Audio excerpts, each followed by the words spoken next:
My name is Benjamin Button, and I was born under unusual circumstances. While everybody else was aging, I was getting younger, all alone.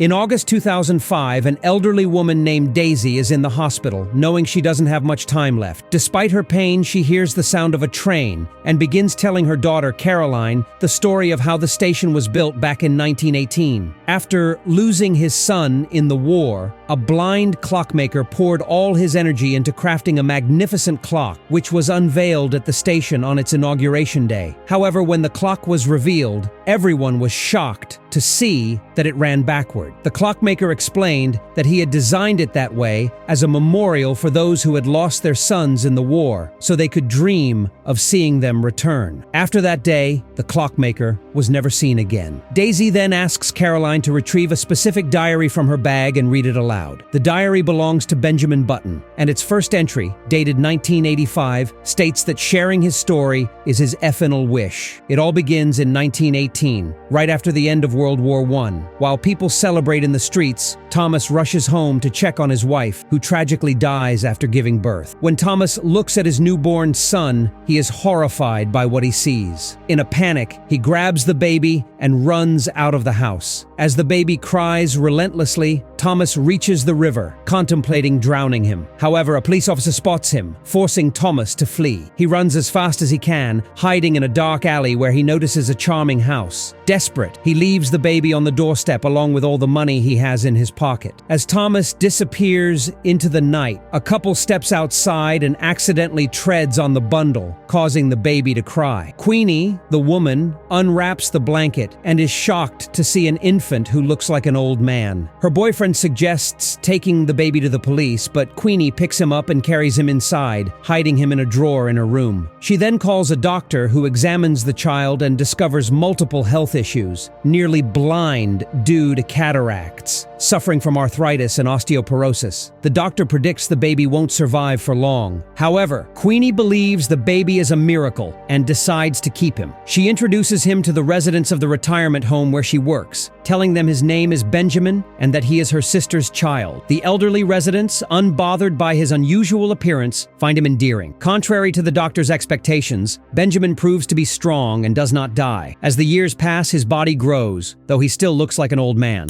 Living in a retirement home, he doesn't find his appearance strange. He simply assumes he looks like everyone else. He calls Queenie Mama and relies on her for many things, including bathing. Benjamin learns to read, but he cannot walk and remains confined to a wheelchair. Sometimes he grows curious about the children in town, but Queenie refuses to let him leave the house. His only outings are to church. One evening, Queenie asks a priest for help. He claims he can heal her infertility and, in a dramatic display, commands Benjamin to walk again. After much effort, Benjamin manages to stand up, only to fall. Encouraged by the priest, he tries once more and successfully takes a few steps, just as the priest suddenly collapses and dies. As time passes, Benjamin's body gradually grows healthier. One day, he meets a man named Pygmy, who drags him out of the house for an adventure. For the first time, Benjamin rides a streetcar, amazed by everything around him and fascinated by Pygmy's stories. They share a drink by the lake and bond for a while. Eventually, Pygmy leaves for an appointment, and Benjamin, having missed the last streetcar, is forced to walk home on his crutches. By the time he arrives, it's late at night and Queenie scolds him. However, Benjamin cherishes the experience, remembering it as one of the best days of his life, his first true taste of freedom. By 1930, Benjamin appears healthier and is able to walk with a cane. During a Thanksgiving dinner at the retirement home, he meets Daisy, the granddaughter of one of the tenants. Although they are technically the same age, Benjamin immediately develops a crush on her. During the celebration, Queenie announces that she is pregnant, and Benjamin feels a pang of jealousy. That night, Daisy invites Benjamin into her blanket fort, sharing a sweet and innocent moment together, until her grandmother interrupts them. In the present, Caroline, reading the diary, realizes that the Daisy mentioned in the journal is her mother. Shortly after Queenie's baby is born, Pygmy leaves the city, and Benjamin begins to feel lonely. His health continues to improve. His teeth get stronger, allowing him to eat solid food, and he can now bathe himself. A new tenant teaches him how to play the piano, as his hands no longer suffer from arthritis. Benjamin often visits the docks to watch the boats. One day, he overhears Captain Mike calling for help and volunteers to work as a janitor on the boat. Though the job is menial, Benjamin enjoys it and quickly befriends Mike. When Mike learns that Benjamin has never been with a woman, he's shocked, assuming Benjamin is an old man. Determined to change that, Mike takes him to a brothel where he proudly shows off his tattoos and shares wild stories from his youth, one involving hummingbirds. The working women initially find Benjamin's appearance off-putting, but one of them agrees to take him in. To her surprise, Benjamin reveals the vigor of a young man, even leaving her exhausted. He promises to return, and as he leaves, he is unknowingly spotted by Thomas in the street. Thomas approaches Benjamin and offers him a ride. They end up at a bar where Benjamin has his first taste of alcohol. They drink and talk late into the night until the bar closes. Thomas then drives Benjamin home, where Queenie once again scolds him. The next morning, Benjamin experiences his first hangover. Sometime later, while getting a haircut, a tenant comments that his hair appears to be growing back. This makes Benjamin realize a startling truth. He is getting younger with time. Whenever Daisy visits her grandmother, Benjamin spends time with her. One morning, he takes her to the docks and convinces Mike to take them on a boat ride. They have a wonderful time watching a cruise ship pass by. Inspired, Daisy wishes she could one day travel on a ship like that. By 1936, at the age of 17, Benjamin decides it is time to leave home. After a heartfelt goodbye with Queenie, Daisy makes him promise that he will always write to her. Benjamin then embarks on a new journey, taking a job working for Mike's. While working on the tugboat, Benjamin travels from harbor to harbor, exploring different parts of the world. Over time, the crew becomes like family to him, and he feels himself growing stronger and younger with each passing day. Throughout his journey, he exchanges letters with Daisy, who is studying ballet in New York. In 1941, as the tugboat arrives in northern Russia, it gets caught in a heavy snowstorm. Seeking warmth, the crew heads to a local bar, where Benjamin observes drunken brawls and realizes that no matter where he goes, some things never change. Later, at the hotel, he steps into an elevator and meets Elizabeth, an English woman trapped in an unhappy marriage with a spy. As the days pass and the Russian winter makes sleep difficult, Benjamin finds himself crossing paths with Elizabeth late at night. They begin sharing tea and long conversations about their lives and travels, growing closer with each passing evening. In the present, Caroline discovers a postcard where Benjamin confesses he had fallen in love, bringing back painful memories for Daisy, who had received that very letter while she was in school. Back in Russia, Elizabeth introduces Benjamin to new experiences: caviar, vodka, and tales of adventure. She confesses that at 19, she had attempted to become the first woman to swim the English Channel, but gave up before reaching the end. Benjamin comforts her, and they share a kiss, another first for him. The following night, they set rules for their affair, agreeing never to use the word love. From that point on, they spend their nights together in secret. One morning,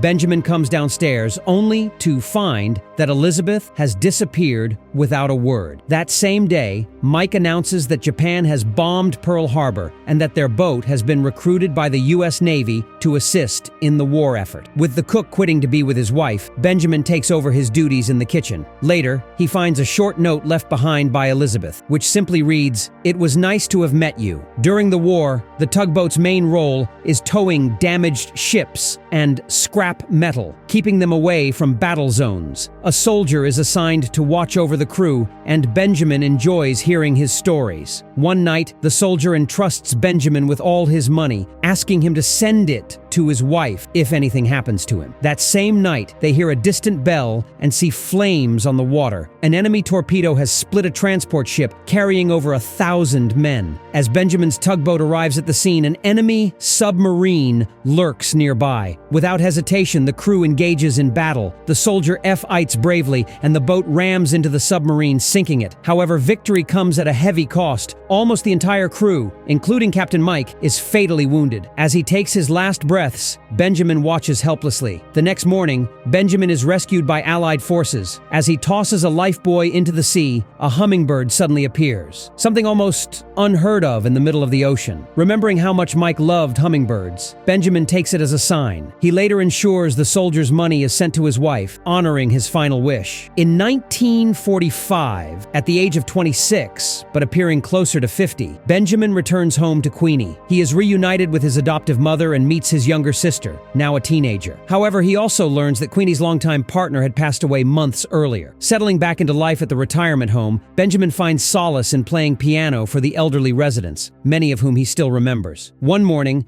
Daisy arrives to visit her grandmother. At first, she doesn't recognize Benjamin. Time has changed them both in ways neither could have imagined. When Daisy finally sees Benjamin, she runs to hug him but immediately scolds him for not writing. They reminisce about the past and decide to have dinner together. Throughout the meal, Daisy talks non-stop, and Benjamin realizes how different their worlds have become. He's also surprised to see that she smokes. Later, they go to the lake, where Daisy shows off her dance moves before kissing him and inviting him to spend the night with her. However, Benjamin feels conflicted and turns her down, so Daisy soon returns to New York. As weeks pass, Benjamin continues growing younger and stronger. One night, Thomas visits him, walking with a crutch due to an infection in his foot. They go out for dinner, where Thomas confesses that he's sick and doesn't have much time left. He then takes Benjamin to his button factory, showing him around before finally revealing that he is his father. Thomas apologizes for abandoning him and shares a picture of his family, explaining what happened to his mother. He wants to leave everything he owns to Benjamin, but Benjamin is overwhelmed and leaves. After much thought and hearing Queenie's advice, Benjamin returns to Thomas. They visit the lake together, finding peace with their past before Thomas passes away. Queenie accompanies Benjamin to the funeral, where he reassures her that she will always be his mother. In 1947, using the money Thomas left him, Benjamin travels to New York to see Daisy perform in a theater production. He is deeply moved by her performance. After the show, he visits her backstage, but Daisy is shocked and behaves awkwardly. She declines his invitation to dinner but invites him to join her friends at a dance club. However, when Benjamin sees Daisy with her new boyfriend, he can't bear it and leaves. Daisy follows him outside, explaining that she couldn't put her life on hold just because he came back. With a heavy heart, Benjamin lets her go. In the present, Daisy explains that Benjamin had visited to tell her about his father, but she had been too consumed with her own world to realize how much he needed her. She also reveals that she became the first American invited to dance with the Bolshoi Ballet. Later, she joined a ballet company in Paris, but often thought about Benjamin. Meanwhile, Benjamin continued working at the retirement home. One day, he receives an urgent letter. Daisy has been hit by a taxi. He immediately flies to Paris, only to find that the accident crushed her right leg, ending her dancing career. Daisy notices that Benjamin now looks young and handsome, almost perfect. Ashamed of her condition, she asks him to stay out of her life. Heartbroken, Benjamin leaves the hospital but stays in Paris for a while to watch over her from a distance. In the present, Daisy admits she never knew he stayed. Eventually, Benjamin leaves Paris and decides to go sailing on Thomas's boat, though he never forgets Daisy. He also spends nights with other women and enjoys solo bike rides. In 1962, Daisy visits Queenie's house, searching for Benjamin. They share a heartfelt hug, and after catching up, they finally spend the night together. Now looking the same age, their relationship feels natural. From then on, they travel together, cherishing a wonderful life in each other's company. When they finally return home, Benjamin is devastated to learn that Queenie has passed away. They attend her funeral, bidding her a final farewell. Wanting a fresh start, Benjamin sells Thomas's house and buys a duplex for their new life. They enjoy working together, watching the Beatles on TV, and embracing simple joys. Daisy takes a neighbor's advice and starts swimming to regain her confidence. However, seeing other women's perfect bodies makes her insecure. With Benjamin's support, she eventually overcomes her self-doubt and opens a dance studio for young girls. One evening, Benjamin visits Daisy at the studio, and she shares big news. She's pregnant. While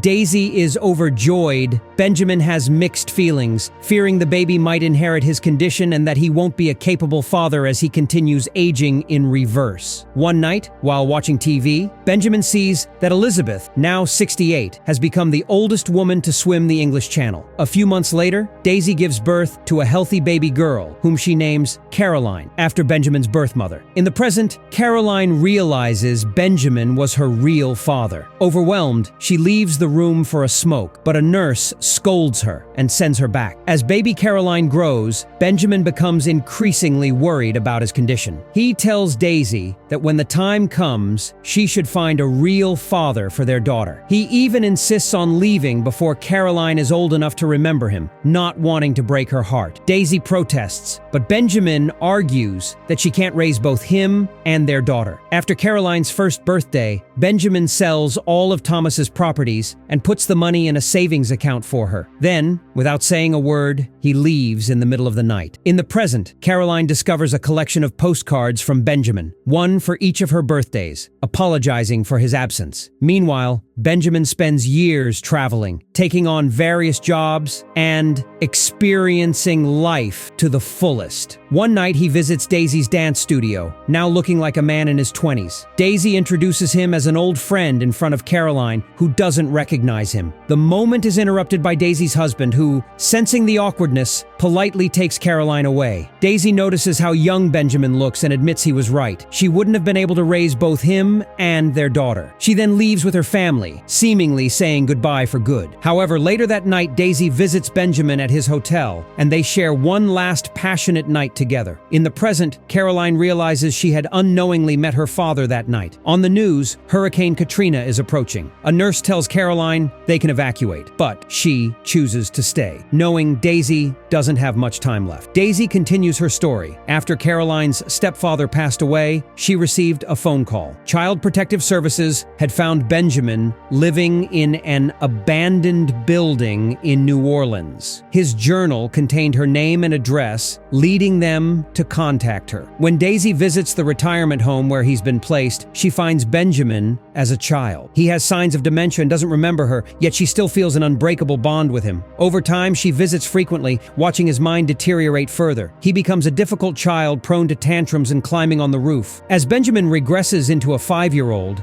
Daisy moves into the retirement home to care for him. Slowly, he forgets how to speak, then how to walk, eventually becoming nothing more than an infant. In 2002, a new clock is installed at the train station. In 2003, baby Benjamin gives Daisy one final knowing look before passing away in her arms. Back in the present, as the storm intensifies, an alarm blares through the area. Caroline rushes to check the situation. Meanwhile, Daisy sees a hummingbird at the window, says a final goodbye to Benjamin, and peacefully passes away. As the hurricane floods the city, the waters reach an old clock hidden in a basement, the clock that once ran backward, just like Benjamin's life.